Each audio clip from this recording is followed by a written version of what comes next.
नमस्कार, मैं डॉक्टर हिमानी भाटिया, राजकीय महाविद्यालय बारा हिंदी विभाग में कार्यरत हूँ। आज मैं आपको बीए तृतीय वर्ष में द्वितीय प्रश्न पत्र में हमारे निबंध उत्साह के आचार्य रामचंद्र शुक्ल लेखक के परिचय के बारे में बताने जा रही हूँ। इनका जीवन परिचय।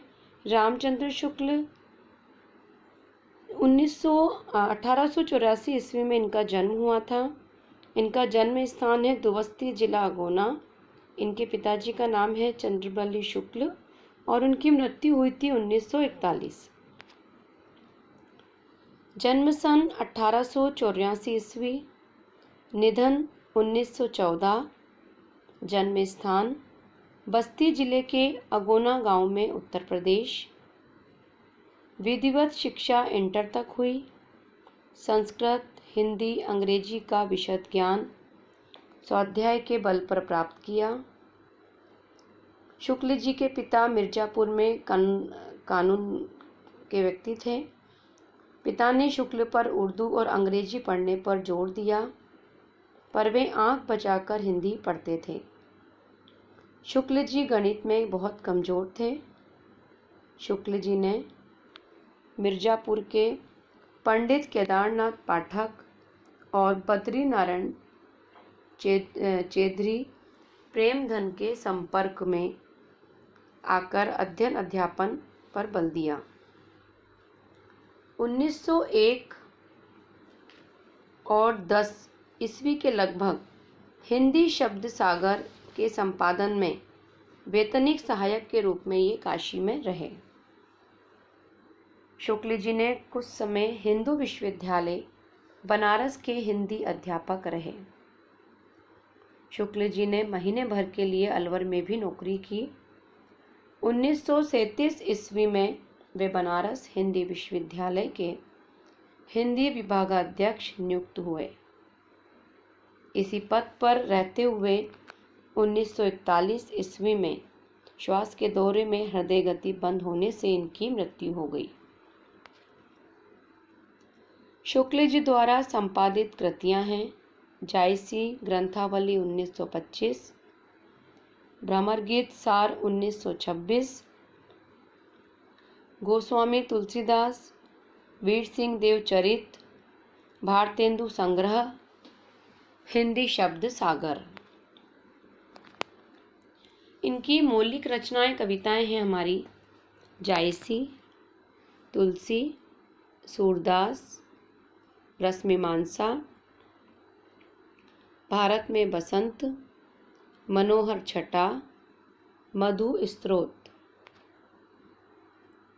इनके अनुवादित कार्य हैं कल्पना का आनंद, राज्य प्रबंध शिक्षा, विश्व प्रपंच, आदर्श जीवन, मैगजीन्स का भारत विषयक वर्णन, बुद्ध चरित्र, शशांक, हिंदी साहित्य का इतिहास और फारक का प्राचीन इतिहास।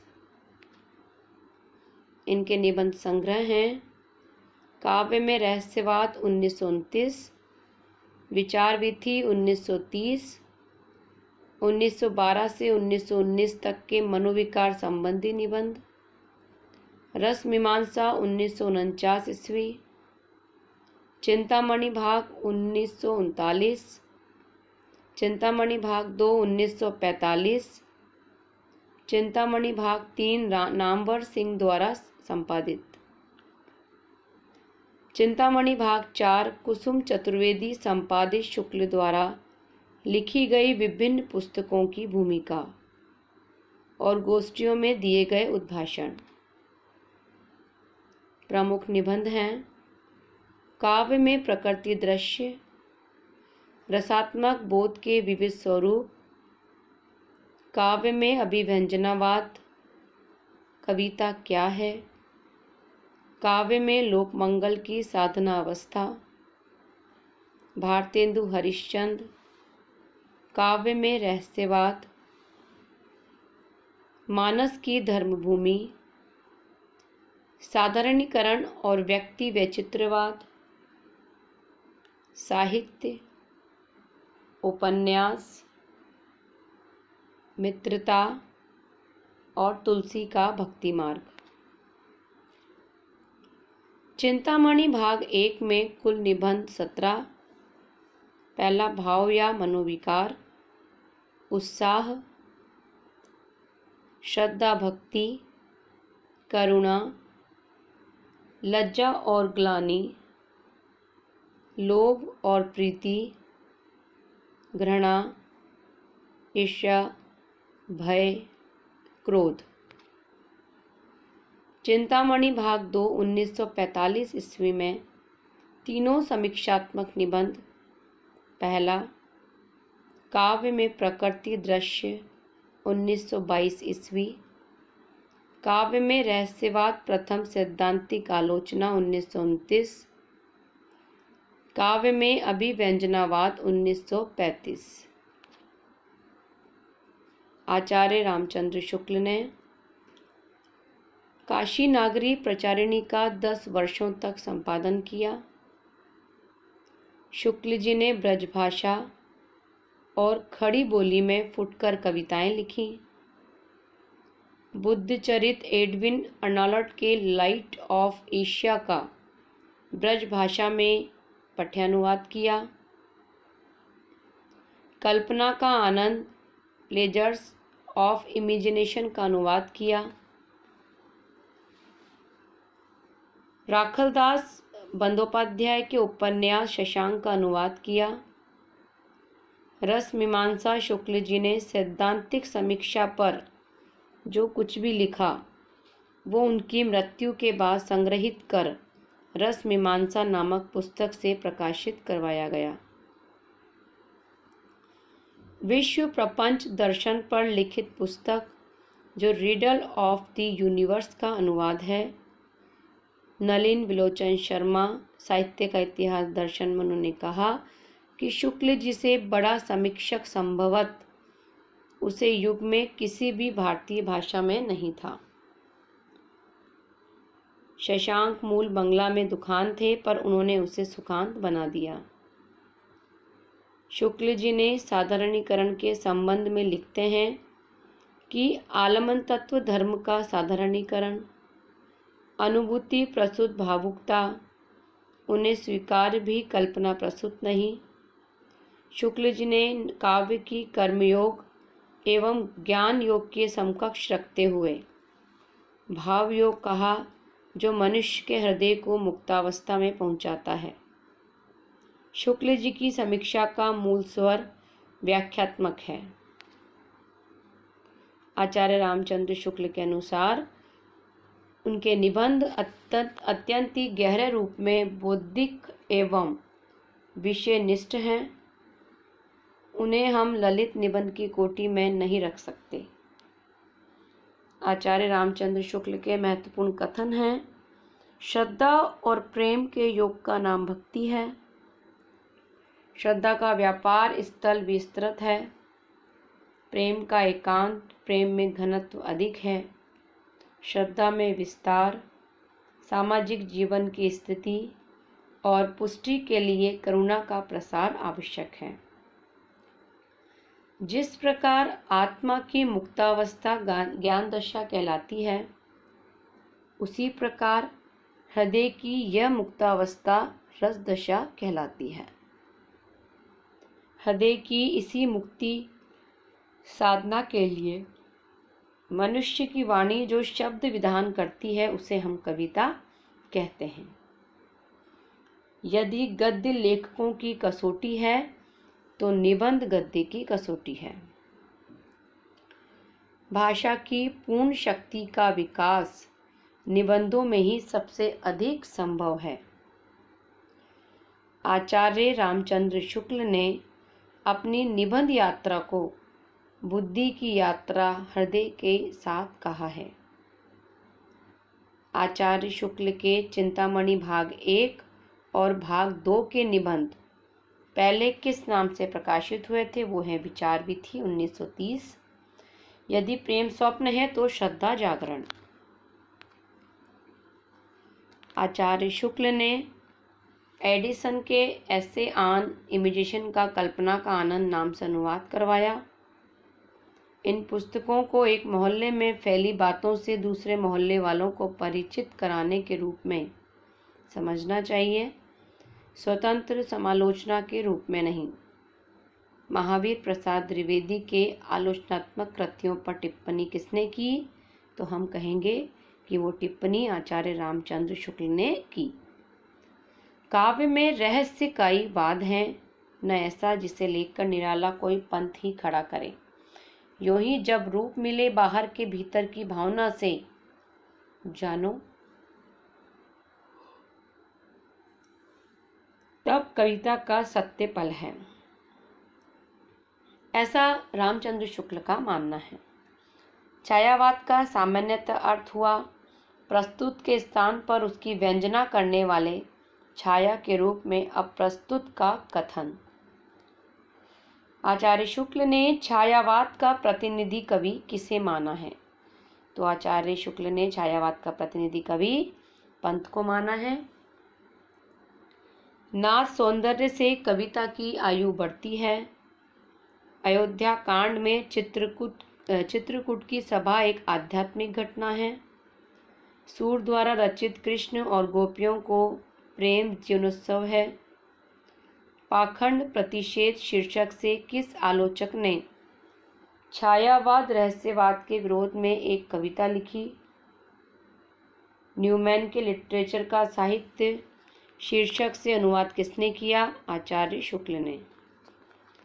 आचार्य शुक्ल ने किसको क्या संज्ञा दी है? वो है रीति कवियों को भावुक, सहृदय और निपुण कवि कहा है। बिहारी को परम उत्कृष्ट कहा है। देव को प्रगल्भ और प्रतिभा संपन्न कहा है। घनानंद को साक्षात रसमूर्ति और जम्बादानी कहा है। किन किन बातों पे आचार्य रामचंद्र शुक्ल ने विशेष जोर दिया है, हम उसकी चर्चा करेंगे अब। लोक हृदय में लीन होने की दशा रस दशा है। किस आलोचक ने छायावाद शब्द को दो अर्थों में प्रयोग किया है? रहस्यवाद के अर्थ में और पद्धति विशेष के अर्थ में आचार्य शुक्ल। क्रोचे के अभिव्यंजनावाद को भारतीय वक्रोक्ति का विलायती उत्थान भी आचार्य शुक्ल ने कहा है। आचार्य शुक्ल की प्रथम सैद्धांतिक आलोचनात्मक पुस्तक है काव्य में रहस्यवाद, जो 1929 में लिखी गई थी। भारतीय समीक्षा और आचार्य शुक्ल की काव्य दृष्टि किसकी कृति है? डॉक्टर नगेंद्र की। आचार्य शुक्ल विचारकोश के लेखक अजित कुमार हैं। आचार्य शुक्ल का चिंतन जगत कृति किसकी है? कृष्णदत्त पालीवाल की। डॉक्टर रामविलास शर्मा के आदर्श समीक्षक कौन है? आचार्य शुक्ल। किस आलोचक ने मुक्तक को चुना हुआ गुलदस्ता और प्रबंध काव्य को विस्तृत वनस्थली कहा है? आचार्य शुक्ल। भारतेंदु की हिंदी को हरिश्चंद्र हिंदी किसने कहा? आचार्य रामचंद्र शुक्ल ने। साहित्य 1904 ईस्वी। आचार्य रामचंद्र शुक्ल का प्रथम निबंध जो 1904 ईस्वी में सरस्वती में प्रकाशित हुआ। आचार्य शुक्ल का प्रसिद्ध निबंध कविता क्या है? सर्वप्रथम 1909 ईस्वी में सरस्वती में प्रकाशित हुआ। हिंदी में भाव या मनोविकार संबंधी निबंध लिखने का सूत्रपात किसने किया? बालकृष्ण भट्ट ने। आचार्य शुक्ल से पूर्व भाव या मनोविकार संबंधी निबंधकार इस प्रकार हैं: बालकृष्ण भट्ट आत्मनिर्भरता, आंसू, प्रीति। प्रताप नारायण मिश्र मनोयोग। माधव प्रसाद मिश्र धृति और क्षमा। साहसपूर्ण आनंद का नाम उत्साह है, जो कि आचार्य रामचंद्र शुक्ल ने लिखा है। श्रद्धा महत्व की आनंदपूर्ण स्वीकृति के साथ पूज्य बुद्धि का संचार है, ये भी आचार्य शुक्ल ने कहा है। आशंका अनिश्चयात्मक वृत्ति है। प्रत्येक सुंदर वस्तु में यह क्षमता होती है कि वह हमें रसमग्न कर देती है। रसात्मक बोध के विविध स्वरूप। काव्य में वर्णित सुख दुख मात्र कवि का ही न रहकर समष्टि का बन जाता है। मानस की धर्मभूमि में शुक्ल ने रामचरितमानस के आलोचकों को करारा जवाब दिया है। शुक्ल जी के हमारे असंकलित निबंध 3 प्रकार के हैं। साहित्य है, उपासना है और तीसरा है अपनी भाषा का विचार। भूमिकाओं के रूप में लिखित निबंध हैं तुलसी ग्रंथावली, जायसी ग्रंथावली, भ्रमर गीत सार, भारतेंदु साहित्य। कहाँ तक वे वास्तविक अनुभूतियाँ हैं और कहाँ अनुभूतियों की रमणीय कल्पना, यह नहीं कहा जा सकता। महादेवी वर्मा की कविताओं के लिए ऐसा रामचंद्र शुक्ल कहते हैं। शुक्ल का काव्य संग्रह हृदय का मधुर भार। आचार्य शुक्ल ने हिंदी साहित्य में सच्चे स्वच्छंदतावाद का प्रवर्तक किसी को माना है तो वो है श्रीधर पाठक। महाराजा जयसिंह की नौकरी इसलिए छोड़ी गई क्योंकि उनके दरबार में चूड़ीदार पायजामा, शेरवानी और सिर पर साफा और कमर में पट्टी बांधना उनके आत्मसम्मान और उस सहज व्यक्तित्व के आड़े आता था जो वन के सौंदर्य का प्रेमी था, सजे सवरे बाग बगीचों का नहीं। अपनी दयनीय स्थिति पर पत्नी की व्यंग्यपूर्ण टिप्पणी भी वो करते थे और बाल्यावस्था में ही शुक्ल ने हिंदी प्रेमी थे। उर्दू की कक्षा उन्होंने छोड़ दी और हिंदी की कक्षा में वो जा बैठते थे। शुक्ल जी के संपादक जीवन की शुरुआत विद्यार्थिक जीवन में ही बद्री नारायण चौधरी प्रेमधन की आनंद कादम्बनी में कार्य करते हुए हुई। आचार्य शुक्ल के निबंधों में बुद्धि और हृदय का अद्भुत समन्वय है। आचार्य हजारी प्रसाद द्विवेदी ने शुक्ल के बारे में ठीक ही कहा है कि हिंदी संसार में शुक्ल जी ने अपने ढंग का एक और अद्वितीय व्यक्तित्व लेकर अवतीर्ण हुए थे। शुक्ल जी की शैली हमारी व्यक्तिपरक है। आचार्य शुक्ल ने शिव सिंह सेंगर, जॉर्ज गियर्सन तथा मिश्र बंधुओं के इतिहास को कविवृत संग्रह की संज्ञा से अभिहित किया है। तो आज हमने आप लोगों को बीए थर्ड ईयर के सेकंड पेपर में सेकंड यूनिट में से उत्साह निबंध जो कि रामचंद्र शुक्ल, आचार्य रामचंद्र शुक्ल ने लिखा है, उनके जीवन परिचय से अवगत कराया है। उन्होंने किन किन बातों पर जोर दिया है, विशेष बल दिया है, इन सब बातों की जानकारी आज हमने आपको इस ई कंटेंट में दी है। इसके बाद जो हम आपको बताने जा रहे हैं वो उत्साह निबंध की विशेषताएं, उत्साह निबंध क्या है, उसकी भूमिका कैसी है, उसके अंदर किन किन बातों का समावेश है, इन सब चीज़ों से अवगत कराएंगे। धन्यवाद।